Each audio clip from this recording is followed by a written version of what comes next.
자, 우리가 이제 지구 단위 계획 구역이 이제 지정이 되면은 지구 단위 계획의 내용이 정해집니다. 그래서 그 내용을 통해서 구체적으로 개발에 관한 내용이 확정이 되는 건데요.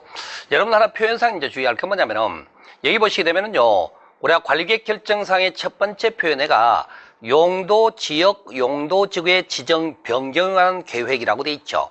그리고 우리가 이제 관리계획 결정상의 첫 번째로 여러분 들으셨던 건데, 혼동하시면 안 되는 게 주의하셔야 될 게 있다 그 말이에요. 여기 보시게 되면은 지구 단위 계획의 내용에는요, 용도적 용도 지구를 대통령령의 범위 안에서 세분화하거나 변경하는 사항에 관한 게 지구 단위 계획입니다. 그래서 용도적 용도 지구를 지정 변경한다는 것과 대통령령의 범위 안에서 세분 변경하는 게 내용이 조금 다른 게 있어요. 바로 그거 설명드리려고 미리 보여드렸고, 그 다음에 용도지구 폐지하고 행위 제한을 대체하는 사항이라든지, 그 다음에 우리가 또 보실 것은 여기 있네요. 기본계획에 관한 내용이가 우리가 암기는 거의 안 씁니다만은 기반시설에 관한 사항이 이렇게 돼 있습니다. 그런데 이게 도시관리계획으로 오시게 되면은 기반시설의 설치 정비 계량 그렇게 돼 있다는 거죠. 그런데 지금 지구단위 계획에는 뭐라고 돼 있을까요? 기반시설의 배치와 규모라고 돼 있다는 거죠. 그러니까 기본계획에서는 기반시설은 일반적인 규정을 두고, 그 다음에 관리계획으로 들어오면은 기반시설의 설치 정비 계량에 관한 내용을 정하는 거죠.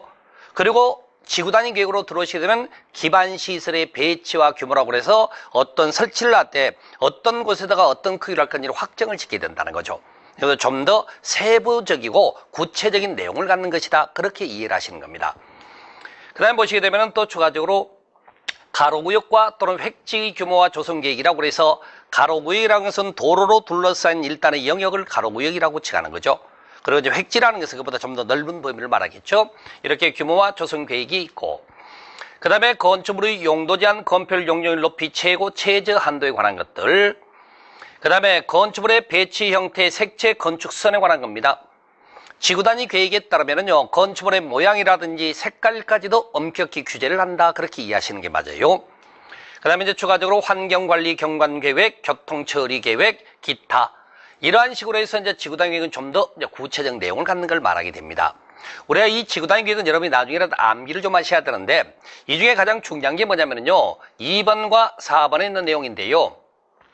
2번과 4번에 있는 내용은 우리가 지구 단위 계획을 수립을 했다면 이 내용은 반드시 들어가 있어야 돼요. 그래서 바로 그런 부분에서 이제 우리가 지구 단위 계획의 내용이 포함이 되는데, 그래서 보통 이제 암기를 좀 하는 과정에 뭐 이렇게 많이 암기하게 됩니다. 기용, 건용, 고저, 이런 식으로 이제 암기를 하는 거죠.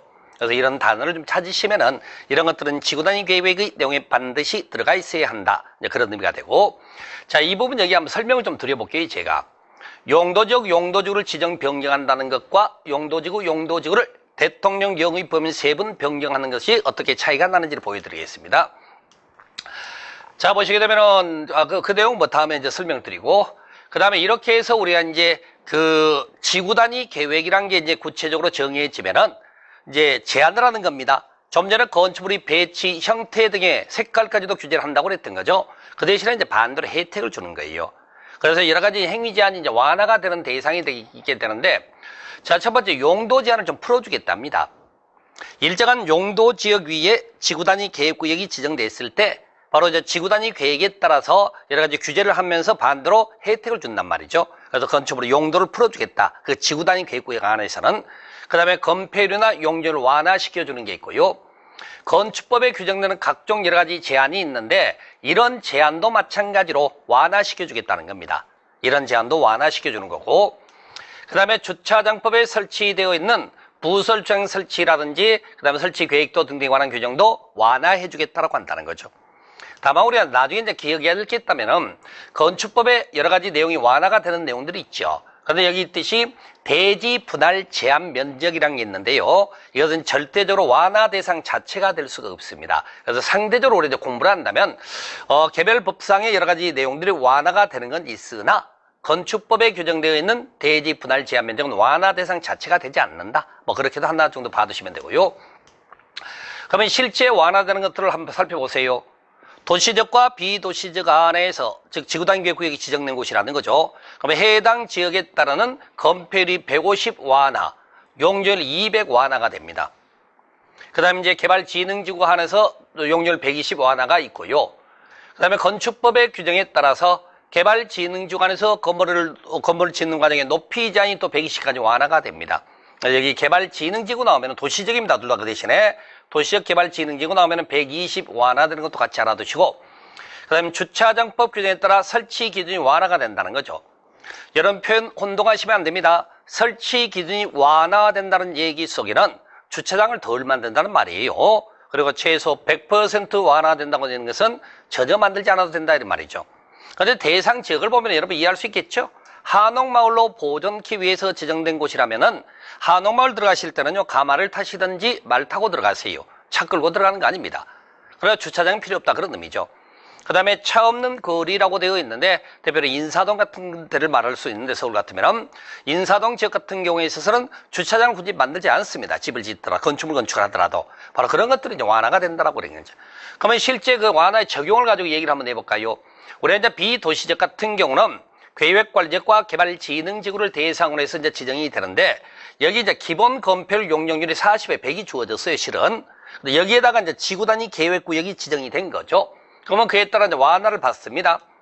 이 과정에 건폐율은 얼마까지 완화받죠? 1.5배, 150이라는 얘기는 용적률은 2배까지 완화받을 수가 있다는 거죠.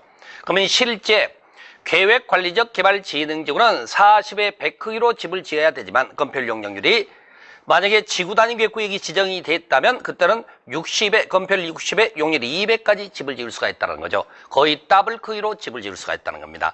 그래서 지구단위 계획에 따라 구체적 제한을 받는 반면에 그에 따른 이제 많은 혜택을 주는 걸 말하겠죠. 바로 이런 것들이 이제 완화 비율이다라고 표현하게 되는 거죠. 바로 그 내용들 그렇게 좀 봐두시면 되고요. 그 다음에 이제 추가적으로 지구단위 계획구역이 지정이 됐더라도 실효가 되는 경우가 있겠죠. 보시겠습니다. 지구단위 계획구역이 지정이 되어 있습니다. 그러면은 여러분들이 관리계획 결정의 일반적 실효 규정에 따라서 만약에 2년 안에 지정되면 고시가 없다면 2년 되는 날에 이 다음 날에 구역 지정 없었던 걸로 가자 그렇게 한다는 거죠. 자, 그래서 이제 이렇게 되는 과정이 하나가 있고 또 추가적으로 지구단위 계획구역이 지정이 됐더라도 지구단위 계획을 수립을 해야 됩니다. 근데 3년 안에 지구단위 계획을 수립하지 않게 되면은 3년 되는 날에 이 다음 날에 구역 지정 없었던 걸로 가자 그렇게 된다는 거죠. 바로 이런 것들이 이제 그 실효 규정에 해당되는 거고, 그 다음에 추가적으로 우리가 주민이 관리계획을 위반을 제한할 수 있다고 돼 있어요. 위반 제한 사유가 기지계라고 칭했습니다. 앞에서 한번 들으셨어요. 그래서 위반 제한 사유가 있게 되는데, 자, 주민이 위반 제한을 했어요. 지구단위 계획에 관해서. 그때는 관리계획 결정 고시로부터 5년 이내 사업이나 공사가 착수되지 않았을 때 5년 되는 날에 이 다음 날에 지구단위 계획에 대한 관리계획 결정이 실효된다라고 얘기를 하는 거죠. 그러고 나서 이렇게 이제 실효가 됐음으로써 이렇게 지정 당시 관리계획으로 환원이 돼간다 이렇게 하는 거죠. 이런 식으로 해서 지금 이제 2년짜리 지역내면 고시에 관해서 3년짜리 지구단위 계획 수립에 관해서 5년에 사업 미착수됐을 때 지구단위 계획 지정이 실효가 되는 것. 바로 이런 내용도 같이 우리 이제 학습의 범위에 포함이 된다라고 말씀드리겠습니다. 그 정도 봐두시면 될 것 같네요. 자, 이렇게 해서 여러분들이 이제 지구단위 계획구역과 지구단위 계획 수립에 관계되는 내용도 한번 들으셨고, 자, 이어서 여러분 교재 이제 82페이지입니다. 개발행위 허가 제도라는 표현 나와 있죠? 바로 거기에 관한 내용을 지금부터 좀 설명을 드리겠습니다. 자, 지금 화면을 보시게 되면 우리가 이제 관리계획 결정에서 그 국토계획법 내용 중에서 순차적으로 배워오는 것을 보여드리고 있어요.